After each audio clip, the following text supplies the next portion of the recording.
Hello NBA fans, every day we have news about the Los Angeles Lakers. I'm a Lakers fan and I'm counting on you to subscribe to the channel and leave your.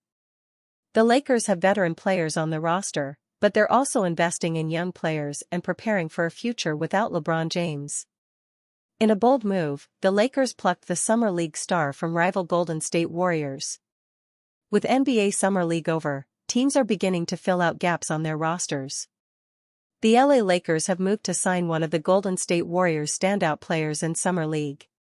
Undrafted rookie Chris Minon impressed in Las Vegas, and was particularly impressive in a matchup against the Cavaliers. A strong all-round performance saw Minon score 17 points, 5 rebounds and 2 assists, plus 4 steals and 2 blocks. Chris Minon to the LA Lakers. Shams Charania reports Chris Minon is set to sign a two-way contract with the LA Lakers. He posted, the Los Angeles Lakers plan to sign 7-footer Christian Coloco and forward Chris Minon on two-way NBA contracts. View tweet. Chris Minon is a guard who played college at Vanderbilt. He averaged 9.0 points at Summer League, getting stronger as the competition went on.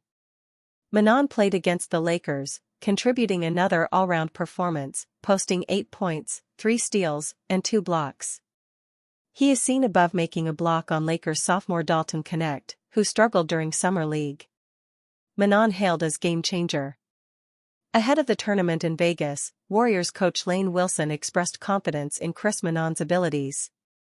Wilson was quoted via SI, "He's a game-changer. He can just impact the game in so many other ways and kind of be a spark where he's causing live ball turnovers on the open floor, and that turns into automatic transition buckets for us. That can really help you flip that game." The Lakers saw enough to make them want to bring Minon in for a closer look, and this feels like a missed opportunity for the Warriors, who have a small roster right now. Christian Coloco has also earned his return after making progress last season. He also managed to impress during Summer League. Injury update surfaces on Lakers forward after missing .46 games. After losing in the first round of the playoffs to the Minnesota Timberwolves last season, the Los Angeles Lakers will aim to remain in the title picture next season. This summer, the Lakers lost Dorian Finney-Smith in free agency, and they missed out on multiple targets. However, they also made some big additions. Most notably, they signed DeAndre Ayton to be their starting center after he was bought out by the Portland Trail Blazers. As Los Angeles prepares for their first full season with Luka Doncic, they will rightfully have high hopes and aim to compete for a championship. Furthermore, after their latest injury update, the Lakers are now in an even better situation to do exactly that. One of the Lakers' key contributors in recent years has been Jared Vanderbilt, who they acquired from the Utah Jazz in February 2023. When he is on the court, the Houston native makes a big impact, especially defensively. Unfortunately for Vanderbilt and the Lakers, he has only played 65 total games across his last 2 seasons. However, things are starting to look up for him as he is healthier now than he was at any point last season. I'm also hearing Jared Vanderbilt is healthier now than he was at any point last season, which will naturally spark hope that the versatile forward seems like an off-season addition himself when training camp opens in late September, Stein wrote. Vanderbilt provides a major boost for the Lakers when he is on the court. If he can stay healthy next season, that would be a big help for the team as they look to go on a deep playoff run. Lakers cut ties with 61.9% shooter in favor of number 1 scorer in college basketball. The Los Angeles Lakers have continued to configure the back portion of their roster. The latest move involves waiving Trey Jemison III. He was on a 2-way contract with the Lakers. Jemison signed a 2-year 2-way contract in January. The 25-year-old center shot 61.9% from the field in 22 games with the Lakers. He averaged 2.6 points and 2.8 rebounds. Jemison has played in 63 NBA games, with 10 starts. According to Hoops Rumors, Jemison may be replaced in the 2-way category by Eric Dixon. The Villanova star was the number 1 scorer in college basketball in 2024-25, at 23.3 points per game. The Lakers reportedly signed Dixon to a two-way deal as an undrafted free agent after June's draft, but such a contract has never been officially announced. Now, it looks like Dixon's time may have arrived. Regardless of him, though, Jemison is definitely on the way out. He'll have to find a fresh start elsewhere. Lakers reportedly tried to trade for 2 3-and-D guards. Although the Los Angeles Lakers now appear to have a strong roster with improved depth, many agree they still need 1 or 2 two-way guards or wings to truly become championship contenders. They're set to add Marcus Smart, who has long been one of the NBA's best defensive guards, but he is a below-average three-point shooter and thus cannot be considered a true two-way player. According to multiple reports, the Lakers have been working the phones this summer, looking to make a trade in order to land a 3-and-D player. According to Clutch Points insider Brett Siegel, they talked to the Memphis Grizzlies and Minnesota Timberwolves about acquiring Kentavious Caldwell-Pope and Donte DiVincenzo, respectively. Caldwell-Pope, of course, was a key role player for Los Angeles not too long ago.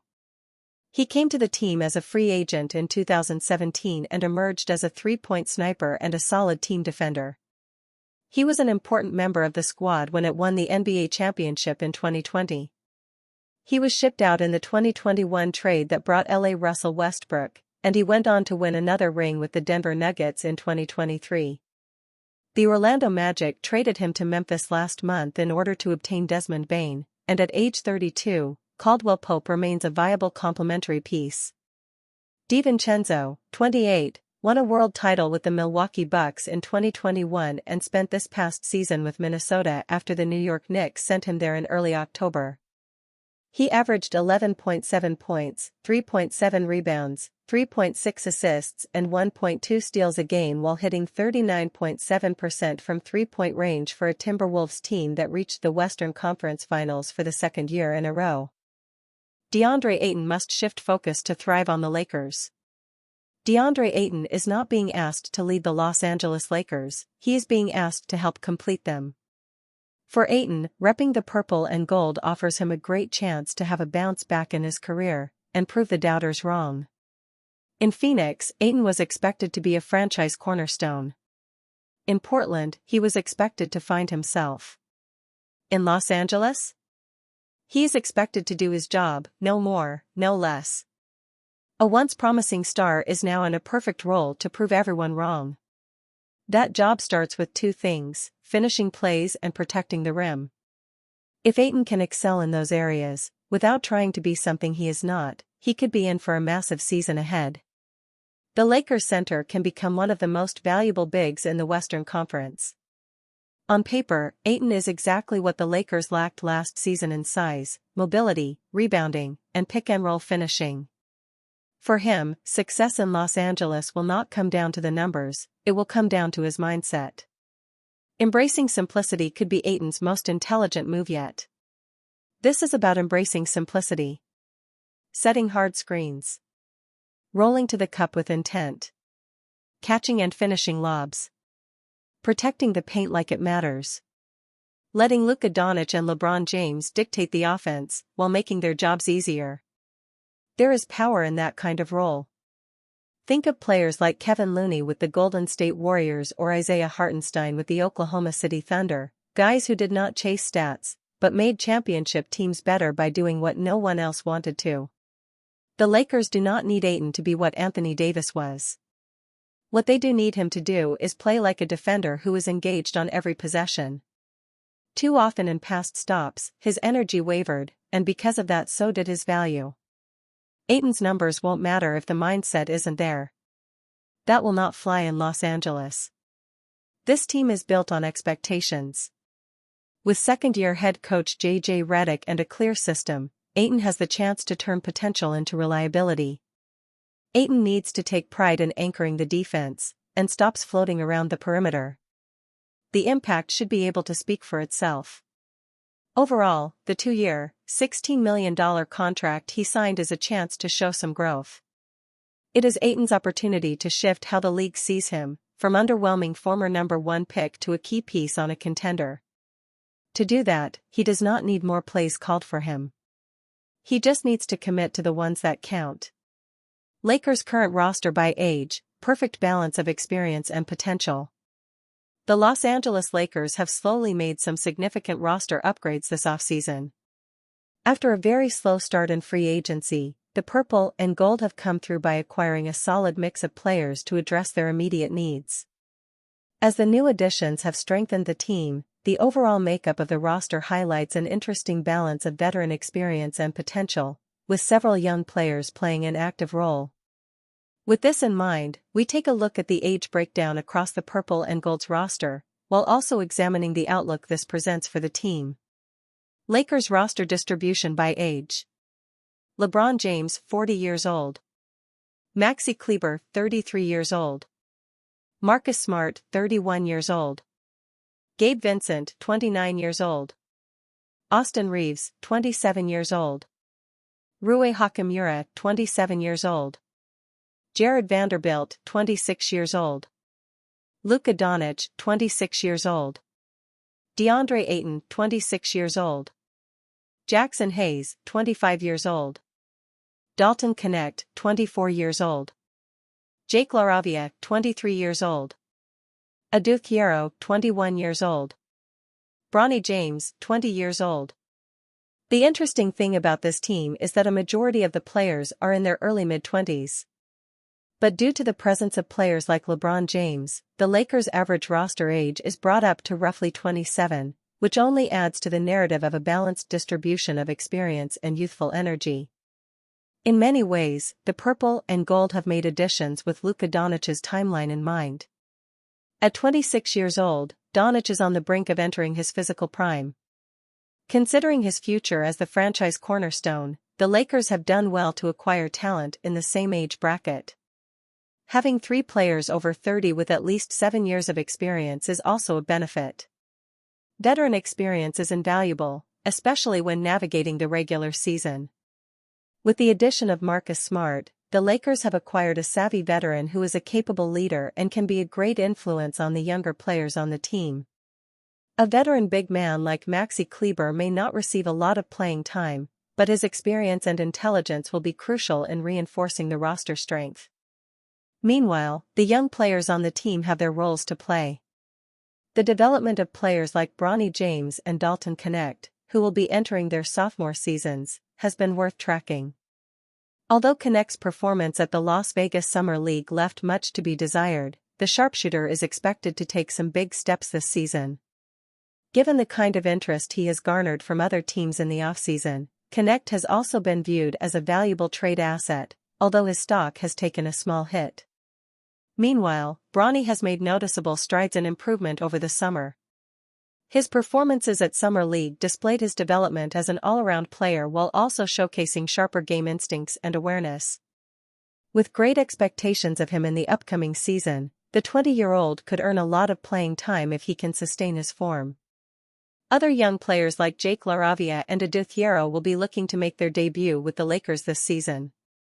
While LaRavia enters his 3rd year, the Lakers will expect meaningful contributions from him, as he acts as the replacement for Dorian Finney-Smith. Meanwhile, Thiero boasts immense athletic ability and prowess. His value as a wing defender and slasher will be put to the test in his rookie campaign with the Purple and Gold. With the key pieces such as Austin Reeves, DeAndre Ayton, and Rui Hachimura in their mid-20s, the Lakers are served by capable players who have gained valuable experience while still presenting room for future growth. All things considered, the Purple and Gold have constructed a formidable roster, featuring solid role players and contributors in every position. But when factoring in the kind of reinforcements other teams in the West have brought in, the Lakers cannot afford to rest on their laurels. New report suggests Lakers fumbled chance to trade for Magic Center. A new report from a Lakers insider suggests Los Angeles missed the opportunity to trade for an Orlando Magic center.